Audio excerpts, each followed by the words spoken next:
Om Jnanatimirandhasya Jnananjana Shalakaya Chakshurunmilitam Yena Tasmai Shri Gurave Namaha. King Nipa begot a son named Brahmadatta through the womb of his wife Kritvi, who was the daughter of Shuka.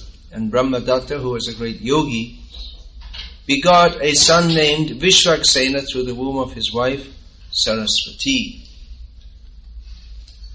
Purport. The Shuka mentioned here is different from the Shukadeva Goswami who spoke Srimad Bhagavatam. Shukadeva Goswami, the son of Vyasadeva, is described in great detail in the Brahma Vaivarta Purana. There it is said that Vyasadeva maintained the daughter of Jabali as his wife, and that they performed penances together for many years. After they performed penances together for many years, he placed his seed in her womb. The child remained in the womb of his mother for 12 years. When the father asked the son to come out, the son replied that he would not come out unless he were completely liberated from the influence of Maya. Vyasadeva then assured the child that he would not be influenced by Maya. But the child did not believe his father, for the father was still attached to his wife and children. Vyasadeva then went to Dwarka and informed the personality of Godhead about his problem, and the personality of Godhead at Vyasadeva's request went to Vyasadeva's cottage, where he assured the child in the womb that he would not be influenced by Maya. Thus assured, the child came out, but he immediately went away as a Parivrajaka Acharya. When the father, very much aggrieved, began to follow his saintly boy, Shukadeva Goswami, the boy, created a duplicate Shukadeva who later entered family life. Follow his saintly boy, Shukadeva Goswami, who later entered family life. Therefore, the Shuka Kanya, or daughter of Shukadeva, mentioned in this verse is the daughter of the duplicate or imitation Shukadeva. The original Shukadeva was a lifelong brahmachari. There's one Pandit I know who lives in India, like most Pandits, traditional Pandits do, who reads the Srimad Bhagavatam daily, but he reads it without reading the commentaries. He just reads the verses. Pandit means he knows Sanskrit. He knows Sanskrit very well. So he reads it without any commentary because he wants just to get it in the original form. That's his idea.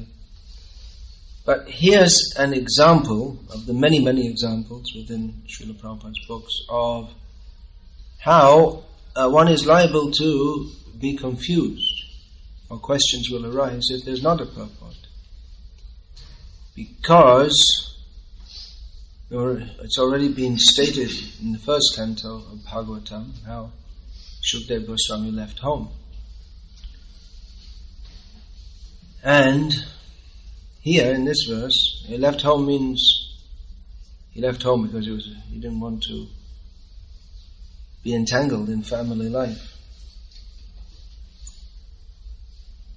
And here we find the daughter of Shuka being described. So then you're left wondering, well, is it a different Shuka, or did Shukadev go back home? And did he fall back into Maya, or what happened to him? Similarly, the name Jayadratha is given in the verse previously, three verses previously. And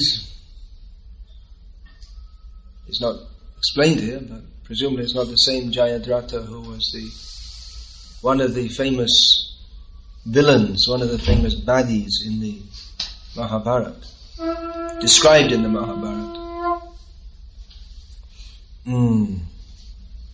Comes blue and my mind went somewhere else. I forgot what I was going to say. So let's say Jai Jagannath Subhadra Baladev, Jai Shri Shri Gaunitai, Jai Shri Radha Nandisha, Jai Giri Govitam, Atasmriti Jnanam Apohanam Cha.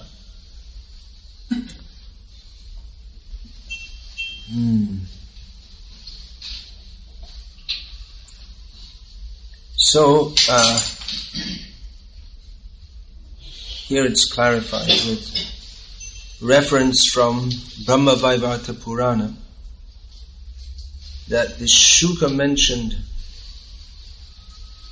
here is in fact a descendant of Vyasadeva, but facsimile version with a different program to the original.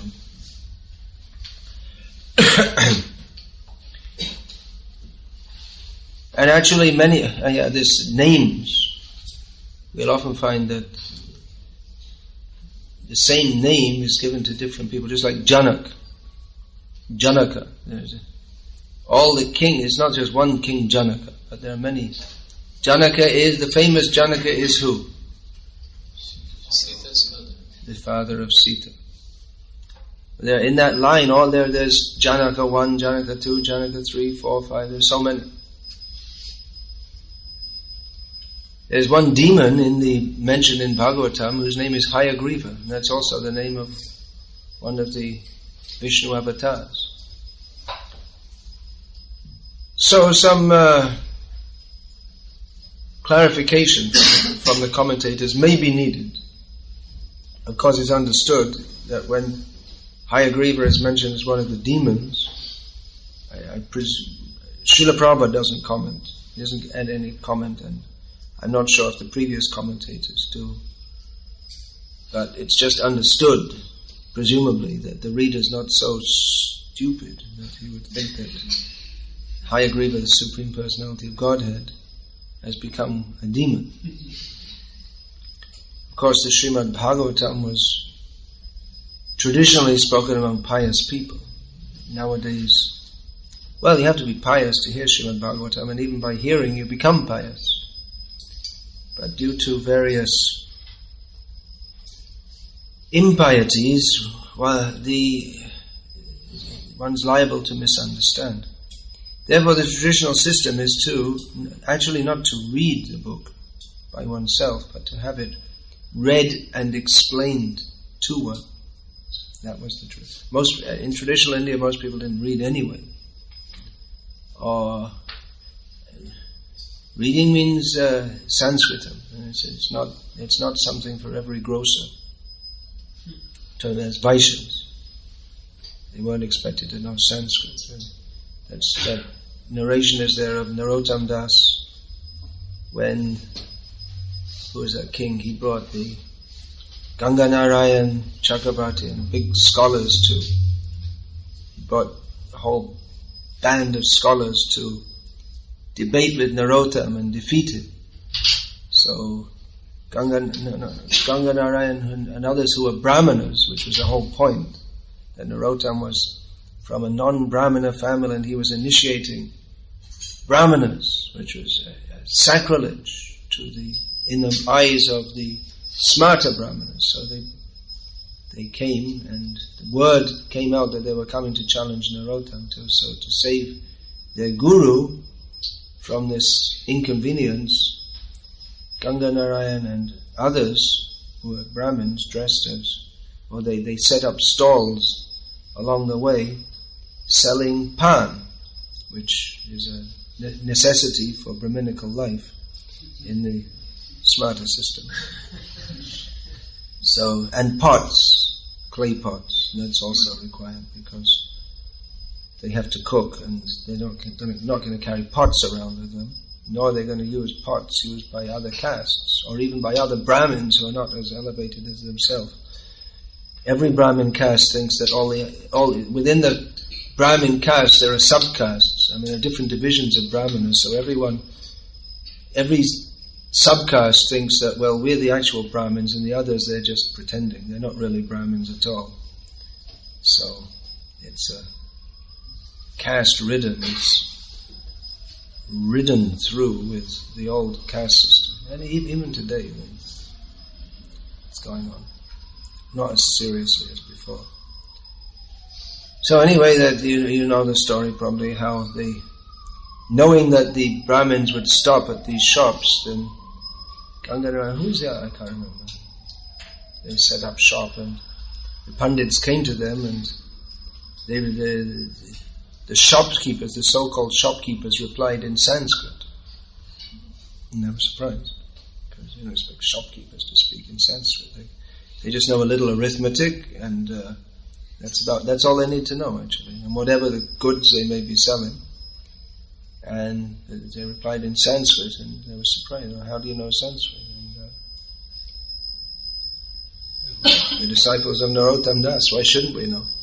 We have such a guru. So somehow these shopkeepers managed to engage him in debate, and they defeated them on all the points that they were going to challenge Narottam Das on. And they were ready to decamp with their high-class tails between their high-class legs when they wanted not to. Hey, wait a minute, you can't just leave like that. You've got to go and surrender. You can't get away so easily.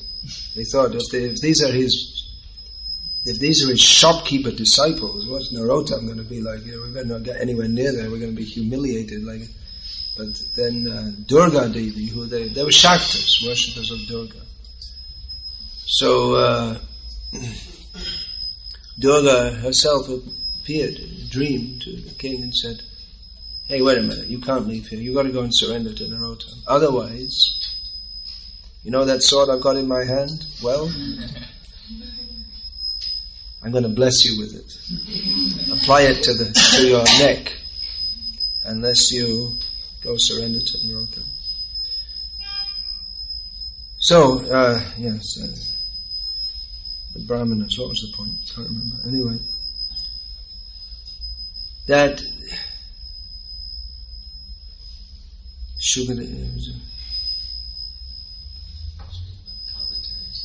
commentaries, yeah.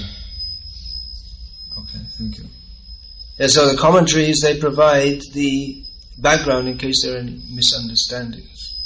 Not only if they're misunderstood, but they may bring out subtle points. Srimad Bhagavatam, what is the point of Bhagavatam? Aham vedmi shuko veti, vyasa veti, na veti va.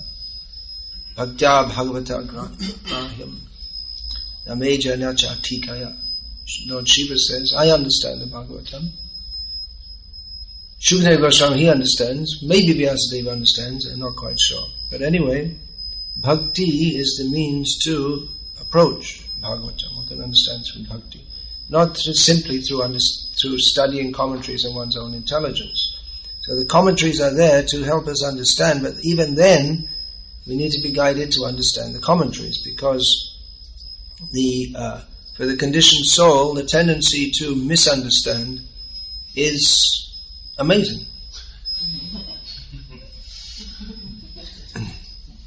How it's possible to squeeze some different kinds of meanings out of the text. Srila Prabhupada's books are written in an unambiguous manner, that is the hallmark of the Mayavadi's words is that they're ambiguous, and it leaves you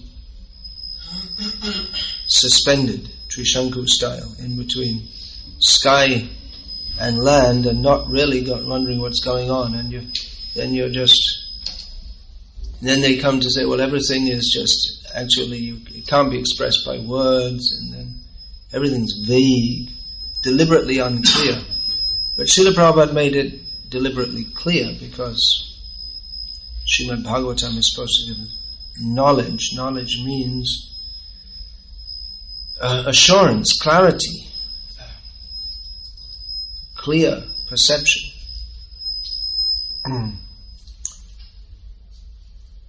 But even then, we see that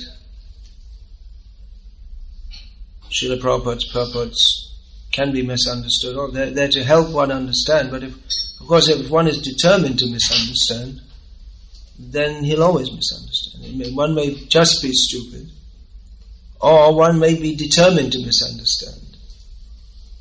So one will either misunderstand there are different ways of misunderstanding. One way is to apparently accept what the speaker is saying, but to misinterpret it, or to get wrong meaning out of it. And another way is to reject what the speaker says altogether.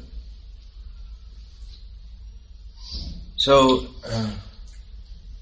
that's quite possible. And therefore, words, the Mayavadis say, oh, it's just words, everything's just words, it doesn't really, it can't be expressed, but the Vaishnava understanding is quite different. Words are essential. And the understanding of what words mean and how they're used in different contexts and how the exact precise word needs to be employed. Bhaktisiddhanta Saraswati Thakur made such a big issue of this that he said he wanted to make a dictionary, encyclopedic dictionary of words. He wanted to make a Vaishnava encyclopedia, and the most important section was definition of words. Because people, they misunderstand. Just like if we say to people, do you believe in God? Some people say yes, and some people say no, but what do they mean by God, first of all? Or often when people say to me, well, I don't believe in God, then I agree with them, jokingly, and say, well, or I ask them, I say that, well, I probably don't believe in the God that you also don't believe in. Because the idea of God in the Western world is not Krishna, but some nasty, they say he's nice, but the character portrait is rather nasty, actually. He creates you and gives you one chance, and if you fluff it, which you're likely to do, unless you, the odds are stacked against you. There are like several thousand churches. Unless you belong to the right one, it's like a real tough lottery. Then you're burning hell forever. And he's got a beard, and he looks really nasty. So this may sound offensive, but actually the concept of God is not really. You can believe it if you like, but it's this God. This God is worth believing in. This Yang Shamasundaram Achintya Guna Swarupam. This beautiful blackish boy, his form is composed of inconceivable transcendental qualities. So with Radha. So this God is, even this Nietzsche, who is the committed atheist who declared God to be dead, said, I would believe in a God who danced, but the knowledge of the dancing God didn't come until he was long since incarcerated in hell. But there's hope for him. Not forever. He can come back again after he's done his term. Because God is not such a bad God as the one he didn't believe in.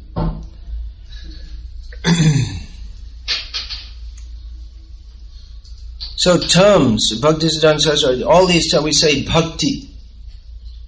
We use the term bhakti. And every Indian person, except maybe some Muslims and tribals, they know the word bhakti. Everyone knows the word bhakti. But it's misunderstood. Unless it is defined to one by a devotee, then it must be misunderstood. And people think bhakti, it means a general sense of devotion. It means matri bhakti, devotion to your mother, or bhakti for various demigods, desha bhakti, devotion to your country. And probably they're going to start using, or if they haven't started using it already, for the regional cricket teams which have been introduced recently as a part of modern Indian culture. So the terms are, all these terms, all important terms are misused. Even the word Krishna, how much is that misunderstood? Look up in the dictionary. Krishna, a Hindu god, the 8th avatar of Vishnu. And then, there's so many misinterpretations. And then we have the Devi Bhagavat, which describes Vishnu as everything is coming from Devi. Everything is coming from Durga. She's the origin. And Vishnu is just a spin-off. The real thing is Durga. This is an invented book, invented by the Shaktas, the worshippers of Durga, imitation of Srimad Bhagavatam.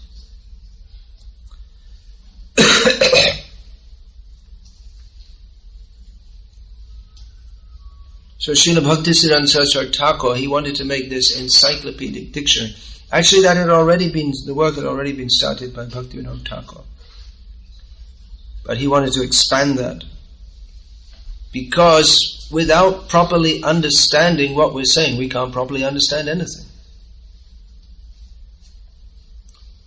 I was told recently, here's just to give an example. Well, there are many examples. It's so easy to misunderstand. Just like, for instance, for years, until last plenary GBC meeting in Mayapur, the Gayatri mantra sheets were being distributed with the last word of the third mantra we chant being written as Guru, G-U-R-O-H. Somehow or other, maybe from misunderstanding, I don't know how they got it, but misunderstanding from Srila Prabhupada. If you listen to Srila Prabhupada saying it, which you're not supposed to do unless you're an initiated Brahmana, then it's not quite clear, but actually the word is Guru, and it has a completely different meaning. In fact, it doesn't make any sense at all to say Guruhu instead of Guruhu. So the tendency to misunderstand is so strong that the acharyas, that's one major reason for giving purports. Of course, there are others also, just like to bring out the subtle points. Even that, although clearly Krishna's tu Bhagavan Swayam, Krishna is the Supreme Personality of God, original form of the Personality of Godhead is clearly explained in the Bhagavatam. But Jiva Goswami he goes to great lengths to show that that's exactly what it means. Others give they give their interpretation. They say it doesn't mean that. Still, we accept Vishnu as the fountainhead of all forms. So, the Bhagavatam itself addresses various philosophical misconceptions, and then they're further addressed, especially throughout the Bhagavatam, but especially in the prayers of the personified Vedas, and that is elaborated upon more by the acharyas, and then they bring out various subtle points, just especially when the gopis are speaking, for instance, they often speak to Krishna in subtly sarcastic language, and this is brought out by the acharyas, is also explained, and how different words can have different meanings, and it can be the shlok can be understood in different ways depending on how you take the word, and like this. Krishna Tula Bhagavat Vibhu Sarva Shray Prati Shloke Prati Akare Nana Artha Koi. Chaitanya Mahaprabhu said that Bhagavatam is on the same level as Krishna. It is like Krishna, powerful, and can give shelter to all. In every verse and every syllable, there are various meanings. So, Bhagavatam, Bhaktya Bhagavata, Grahya, can be understood by the devotees. The Mayavadis, they must misunderstand. People who come with a different agenda, with their own preconceived agenda to the Bhagavatam, from the very beginning, they misunderstand, and everything is seen through the lens of their envy of Krishna, their distorted perception of Krishna. They insist on understanding Krishna according to their own misconception. In other words, from the beginning they presume themselves greater than Krishna, greater than Vyasadeva. And in this way, from the very beginning, their study of Bhagavatam is simply envious. So explanation is required to bring out all the points. Recently there was a controversy within the International Society for Krishna Consciousness regarding a proposal to have footnotes or annotations to certain passages of Srila Prabhupada's books that, if taken out of context, might seem shocking. Only one was suggested, but it was suggested there were others in this vein. The particular text, which is just one line in Prabhupada's books, and it's definitely not the essence of Srila Prabhupada's teachings, but it's become very famous because it was suggested that there should be a footnote within the book to explain it, is that women like men who are very expert in rape. So of course Srila Prabhupada didn't descend from the spiritual world to propagate this all over the world. That Srila Prabhupada's most important teaching is that women like men who are very expert in rape, but it became the center of attention because if taken out of context, it seems quite shocking.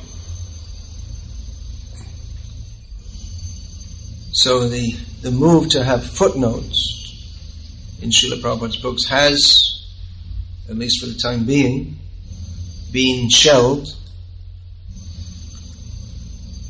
Although this kind of attempt may come again. But actually I thought, well, that's a very good idea. We should have it's time for a further commentary on Prabhupada's books. Why just this one line? Every single word of it of Prabhupada's books is worshipable, and some may be more liable to be misunderstood than others also. There's a purport in the 4th canto when discussing this topic with a devotee. I gave the example that there's in the 4th canto, Srila Prabhupada makes a humorous remark in one purport that Sati was very fortunate because her husband, Lord Shiva, didn't take all her ornaments and sell them to buy ganja. So obviously it's a humorous remark. They're just like the so-called followers of Lord Shiva. They may do that. So I said that, well, it's conceivable that someone could misunderstand this because the power for human misunderstanding is practically unlimited, said Einstein. That's an Einstein quote. That Einstein said that both the universe and human stupidity are unlimited. And there's more to the quote. And I'm not sure about the first. He qualified it further. That's good. He said quite a few good things. An intelligent guy. He didn't know Krishna, obviously, but he was obviously an intelligent person. Insights into the human or the material condition.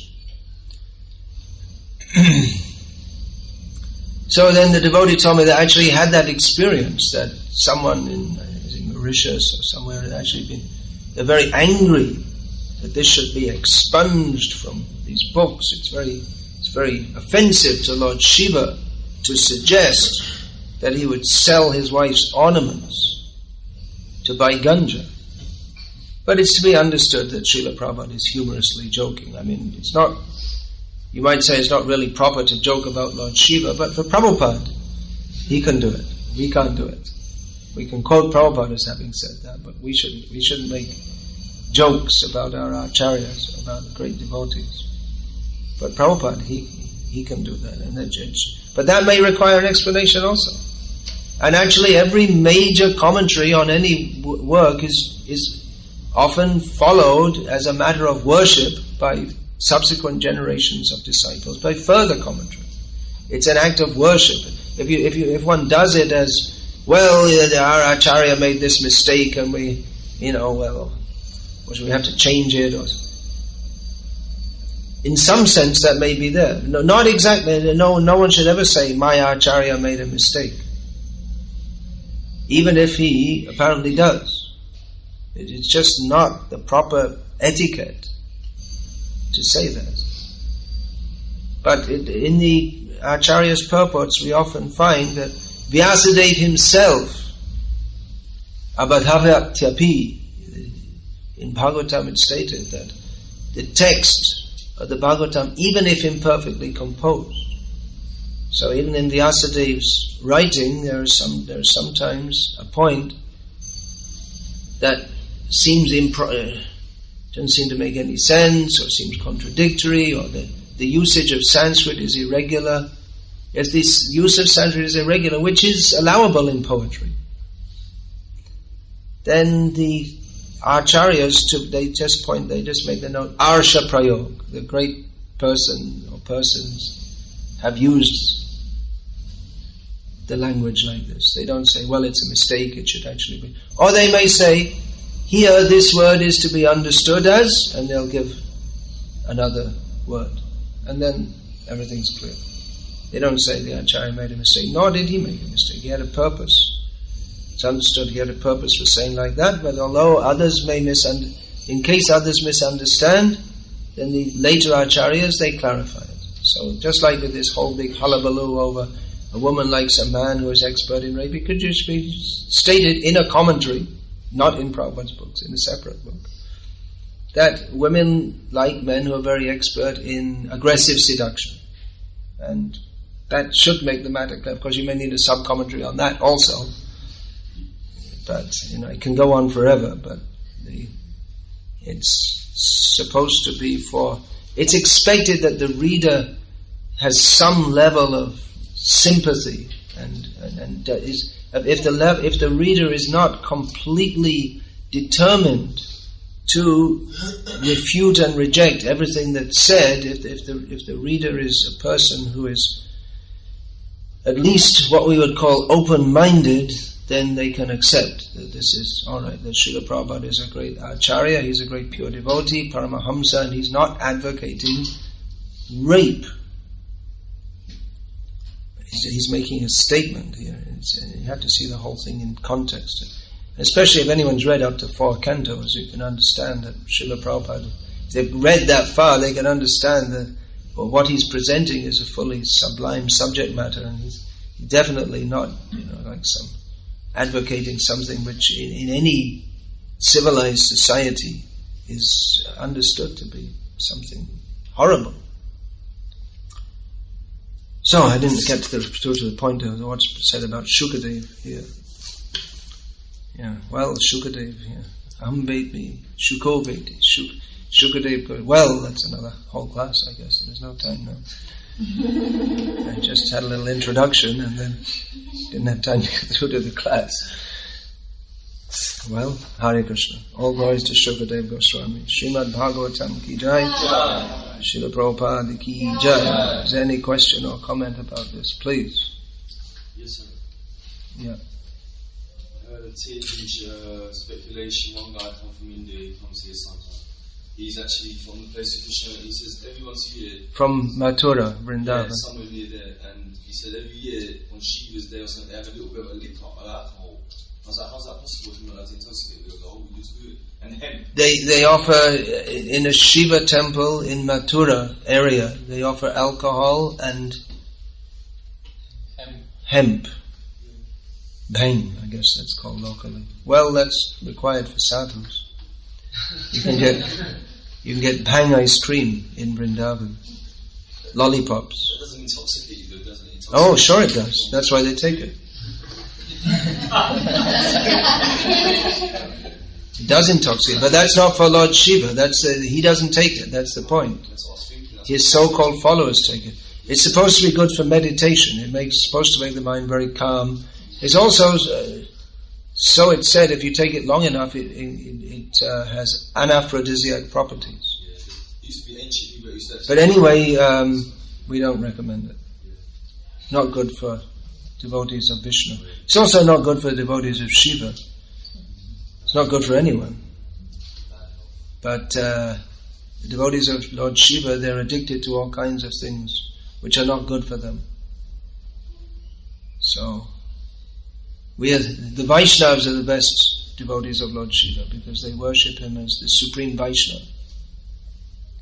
All right, anything? Yes, please. I don't know whether I get misunderstanding, but it says down here that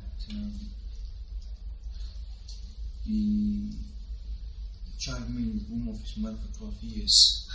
Yeah, he remained in the womb of his mother for 12 years. That sounds unlikely, doesn't it? But then,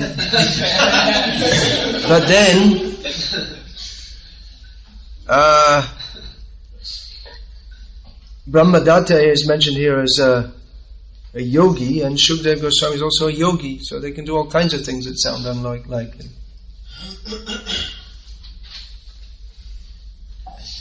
When I first went to Bombay, I was walking on the beach and I saw a couple of hands like this sticking up out of the sand. So I asked what that was. I said, well, that's a yogi. He goes under the sand for some time, and after some time they take him out. There's a few coins people throw down. So, it's an original way of making a living, I guess. But yogis can do all kinds of things. That's the point. He didn't want to come out because he thought there's so much Maya out there. And Vyasadev's also in Maya. He was really heavy. Vyasadev's the incarnation of God, but he didn't want to associate with him because he's the household. He's a real heavy brahmachari. So he didn't come out for 12 years. So in those more days, than 12 years. In those days it happened. In those days it happened. Yeah, even now there are yogis who do all.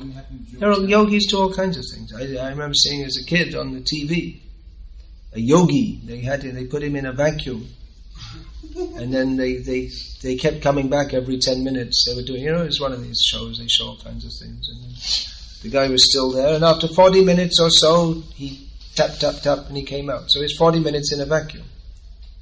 None of us could live for 4 minutes in a vacuum, but a yogi can. They can control their breath. You don't believe it? Well, no, I believe it. All right.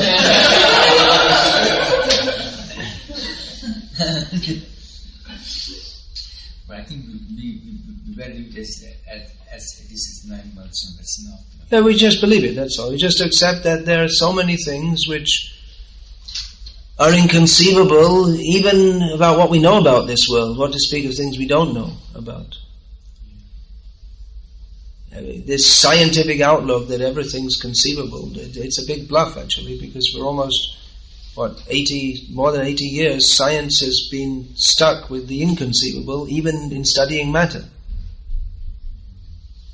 They still teach you all this classical physics, because that's all anyone can ever understand anyway, because all the quantum level, it doesn't make any sense to human understanding. But they're stuck with it. And well, they do understand it to some extent, otherwise they couldn't be still studying it, or they couldn't have got into it in the first place. But it brings up all kinds of apparent impossibilities. And that's just this is also dealing with matter. Shukadeva Goswami staying in the womb. So there may be many things. You don't have to be a Hare Krishna devotee to understand that. There are many people in the world who believe in fairies and dragons and all kinds of things like elves. They don't believe the modern scientific outlook. I also, as a kid, I thought, well, there's so many stories of this all over the world, then it's probably true. And in Ireland, at least until recently, everyone believed in leprechauns because, they were quite apparent. They didn't show themselves much, but they were doing all kinds of things. In Iceland, still today, everyone believes in elves, and because it's the kind of place where they hang out. The country's mostly wild and full of volcanoes and hot springs and all kinds of things, and mountains. So one devotee was preaching there. I said, well, it must be easy for the people there to believe in mystic apparitions and all that. He said, yeah, too much. They're too much into that. But everyone in the country. And another devotee was preaching, I told me, everyone, university professors, they have no problem in accepting anything that we tell them. All this kind of thing. Because for them it's quite possible. It's a matter of the culture that we live in. And previously, until the modern mechanistic outlook became, or it took over the educational system and the whole way of thinking of the world, all over the world, everyone...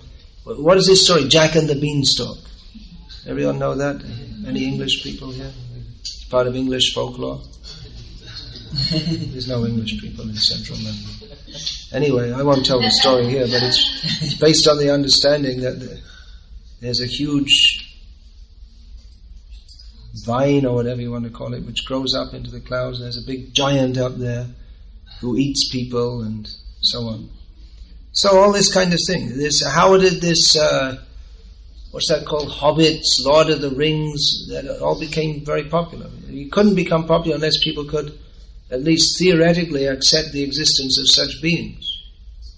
Nowadays it's Harry Potter, right? Affiliates. Huh? That's where the giants are from, the affiliates. Is it? That's from Hobbit law, is it? Yeah. We found out skeletons of them in... Oh, there's all kinds of things. There's all dinosaurs are still seen today. So I met someone at Heathrow Airport a couple of years ago, and he was asking about me. What are you doing? Where are you from? All this kind of. I said, "What are you doing?" He said, "I'm going to Africa to look for dinosaurs." You're serious? Because they are seen even today. Prabhupada said there's no species which are extinct. There's all kinds of things which.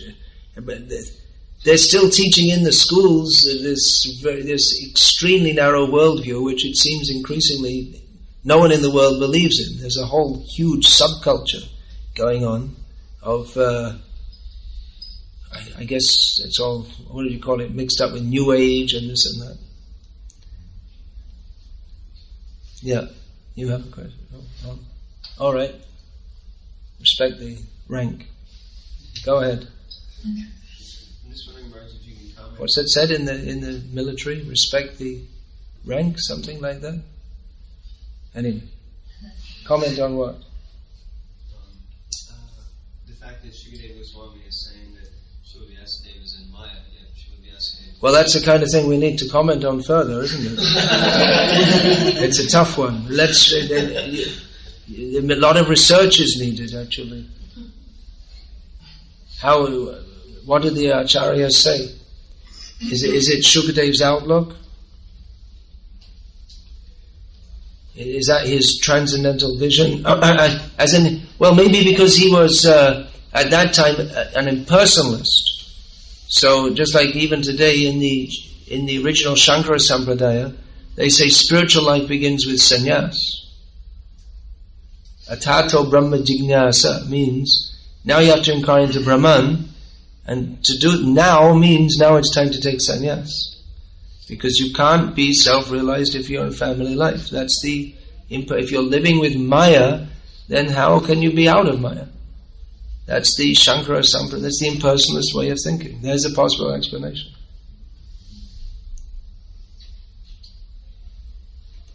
But it's actually just it prolongs, or what's the word? It reinforces the Mayic outlook by seeing family, wife, etc. as Maya. It reinforces the dualistic outlook that there is Krishna and Maya, and there is spirit and Maya, and it reinforces that dualistic outlook which is opposed to undifferentiated monism. And it also reinforces the non-recognition of Krishna. Because the Vaishnava outlook is to see that the family members are also part and parcel of Krishna and to be respected as servants of Krishna. Whereas in the Shankara Sampradaya, it's just reject. That's all. So they're actually living with Maya in their mind by seeing a difference between Krishna and his energies. Yeah, alright, we'll take one last question. Very similar question. How the Prabhupada understands that Vyasadeva might or might not understand? It's a commonly asked question. Well, that's it. The Bhagavatam, not everything is stated up front. Not everything. Just like Radharani's name is not mentioned in the Bhagavatam. The Acharyas find Radharani there. Vyasadeva, maybe he knows, maybe he doesn't. Lord Shiva says. He is the instrument for, or the means by which the Bhagavatam is composed. But the highest understanding, well, maybe Vyasa knows and maybe he doesn't. Maybe Narayan knows and maybe he doesn't. Radha Mahima Prema Rasha Shima Jagate Janatoke. Who could have described the glories of Radharani to the world except Chaitanya Mahaprabhu? Other avatars were not going to do that. So